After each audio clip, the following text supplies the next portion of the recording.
Patagonia, Patagonia, Patagonia, we love you. I do understand you're in a hurry. You have a million things to do. You have so many ambitions, and you're so greedy, and you're so like short paced and short term and ill tempered and everything. But before you jump into asking another favor, please take some time to make me forget all the bad things that you've done, because you've done so many bad things. So I want you just to think. There are great proverbs from our history, things like when they tell you, like, if you've been lying a lot, just remember what the lies you've said. If you've been too aggressive, just take time for people to forget what you've done, and so on. It's a beautiful night, and that's Patagonia too.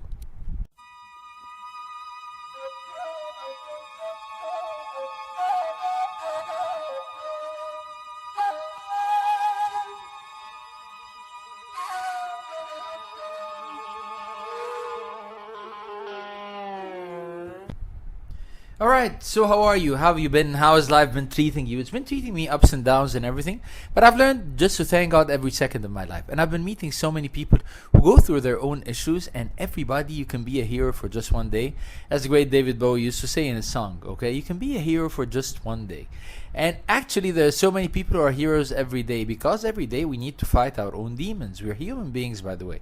You know the very famous Quranic verse, وَنَفْسٍ وَمَا سَوَاهَا فَأَلْهَمَهَا فُجُورَهَا وَتَقْوَاهَا.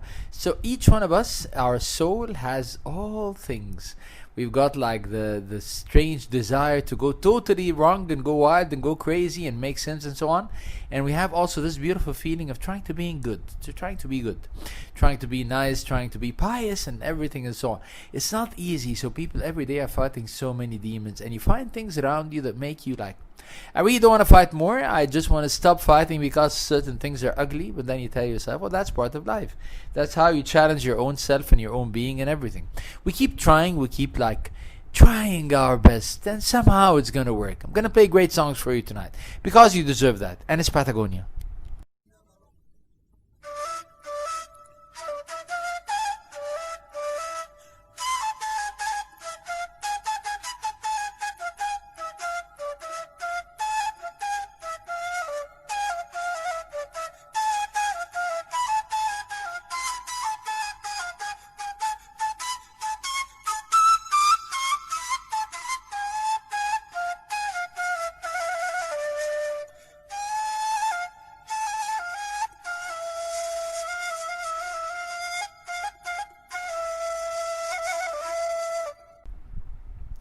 One of the most rewarding things ever is just reflecting on whatever you do. This self-awareness. It's painful in so many times until you reach this stage, okay, where you accept yourself as you are, and you keep trying to improve yourself all the time. So I had this so many years in my life, like I used to like shut my eyes and not to think about what's gonna hurt me, about the media, and I was thinking, I love the media, it's super, it's great, and so on, it gives me self-satisfaction and so on. Till one day I woke up and I started like really reading the signs and connecting all the dots, and I realized I really hate it because every time it gives me a terrible feeling. Happened last week. I was last Friday I was a guest on one of these TV shows. Everybody loved me there, and I got so many great messages afterwards and so on, great messages and so on. But then in the end I felt so frustrated because they keep reminding me of the things that could have happened, because there were so many things out of my hands, because I refused to go down in certain ways, because I decided to stick to certain values and principles, because I wasn't part of the game and so on. Regardless of the reasons, I don't enjoy it, and every time I go on a show I hate it, and I don't like the feeling and so on. So this self-awareness saves you sometimes, because even if it's painful, but then you take a decision, you close a door that every time is going to hurt you, and there's nothing on earth worth feeling the pain as much as you can. There's going to be always pain in a million things. Don't self-inflict it. Don't cause it to happen to yourself. I'm just telling you lots of advices because I'm an old guy, and then they wrote on this show that I'm a big intellectual, and that wasn't me at all, but I love that. Okay, let me play the game of an intellectual for a minute, and don't ever self-inflict pain on yourself. And it's Patagonia too.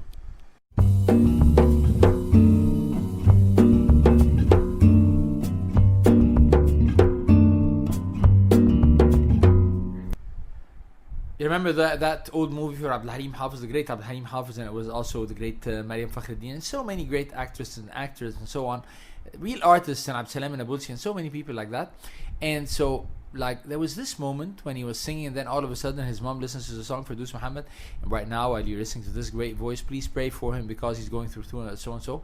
So right now, when you're listening to this show, please pray for a lady to take a decision. She's supposed to be working with me. She loved everything, and she was so enthusiastic and so passionate about everything and so on. And I love people to take the right decision. I don't want her to say yes. She said yes straight away, but then I told her, now can you take 24 or rather 48 hours and just think about it again? No, I love it. I'm 100%. And I told her, please think again. Do an istikhara prayer and everything, but just think about it once and twice and 3 times. What I've learned in my life is that when you enter any kind of new challenge or new road or a journey, you need to enter this road while with eyes totally open, wide open. You need to understand everything, the bad before the good, and take a decision when you're fully aware of the consequences. And then you take the road, and then things really work so well. I want you to think this way, because the worst thing ever when you take decisions and then things go wrong and you decide, okay, I need to change that. And it doesn't really happen. It looks ugly when you change after you've taken the road. And it's still Patagonia too.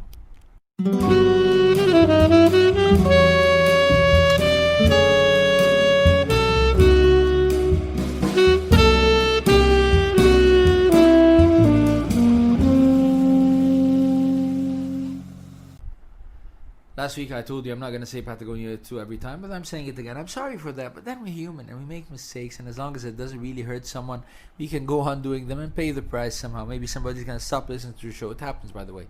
And I want to ask you something. How many times have you stopped something you really like? I'm back to drinking lots of fizzy drinks. I'm sorry to tell you that, because I thought like, okay, anything can happen in life. Any moment in life, something can happen. And because this happens in life, okay, you're going to make so many mistakes. We can do certain mistakes that's going to hurt only ourselves, okay? But compared to the bigger scheme, the bigger picture, it's not going to be so bad, okay? I love sometimes to enjoy myself with a fizzy drink. It's something very simple for me.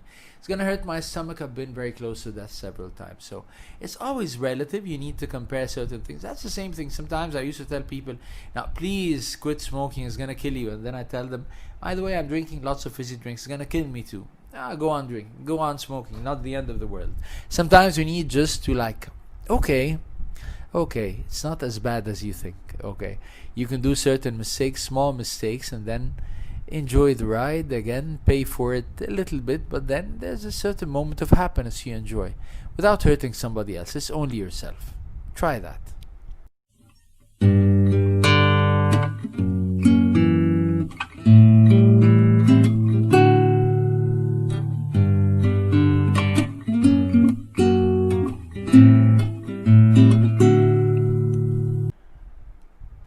Then you're going to make a certain mistake, do something wrong, and you know, because you do have a conscience and you know what you've done, so you're going to keep like blaming yourself, but then you want to convince yourself, I'm okay, I'm good. It wasn't really my fault. You want to find excuses. So without noticing, you're telling everybody around you and everybody around the person you've made the mistake with, I'm not really wrong. It's not my fault. It's unfair. The other party is wrong. Keep repeating it once and twice and 3 times until you reach the stage that somehow you convince yourself I'm right, and the other person doesn't say anything.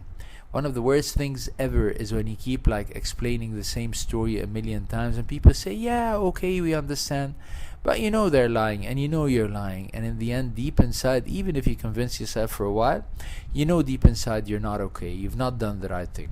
Sometimes the easiest way is simply to say, okay, we messed things up. We've done the wrong thing. That's the end of the road for us. It's not a problem. Okay, we're going to pay for that. Simple as that. Sometimes just saying, I made a mistake. I'm wrong. I love that. That's much easier.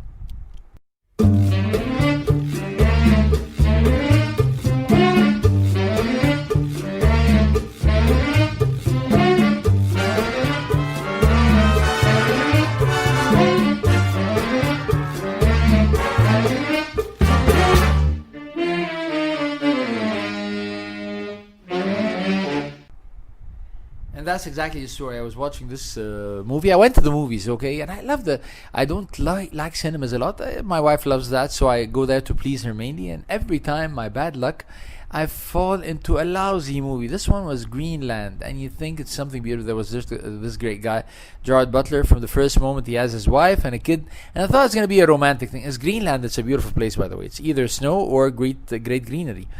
But then it was neither. It was about this comet that's gonna fall from the sky, and all of a sudden it's destroying the whole world and so on. And the whole movie, they're trying to escape and running from bad things, and it shows the worst thing in people. Everybody's looting places. Everybody's trying to kill others to go to this place where everybody in Greenland. It's just a small selected group of people, like an Evoke set, and you wonder, there's no reason why would they choose certain people to get the privilege of surviving compared to others, and there was no logic whatsoever.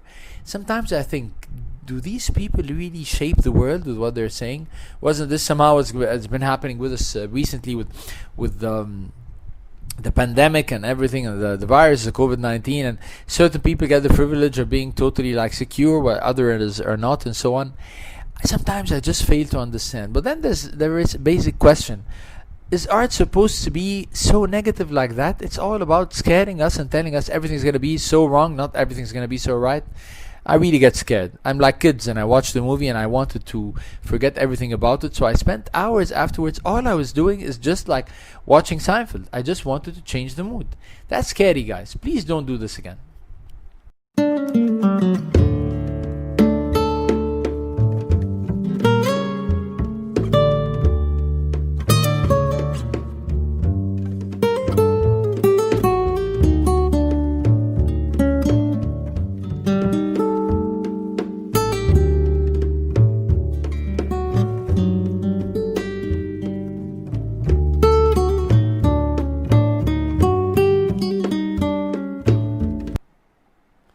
So someone's gonna tell me, but that's art, by the way. You want to even shape art and so on. Yeah, we can shape art, by the way. Art is so effective in making people understand and learn and develop and grow and everything, and become real human beings. The Good Samaritan law. I was just talking about Seinfeld. It's about helping others and understanding the value of being a good collaborating person, and about somebody who's trying to do good deeds and taking care of others and teaching others morals and ethics and so on. That's not bad, by the way. But that's a challenge. So you want the media and art to teach you that, you gotta be really good. You need to be really professional and artistic and innovative and creative to make simple things really make you smile. And by the way, that was one of the things about Seinfeld. I was reading an article about the series, which was a show about nothing. And the good thing is, and that's a message to lots of my friends who work in the media and so on, or in movie making, and they tell you, you cannot tell me that art has to be clean. There's nothing called clean art, الفن نظيف. It has to be including lots of intimate scenes and whatever. Well, actually, I read something, and I never noticed that the whole of Seinfeld, there was this rule. They said no touching, no feeling, okay? Nobody touches anybody. It's minimal, nothing about kissing or hugging or whatever. Not because that's bad or whatever. They wanted you really to focus on what they were saying. And they were saying so many logical things. At the same time, they were so modest to tell you, that's a show about nothing. I love that. You can really make people follow you and enjoy what you're saying without going physical, without going bullying others, without making fun of others. You can be so natural and simple, guys. And it works. Every time it works. Anyhow.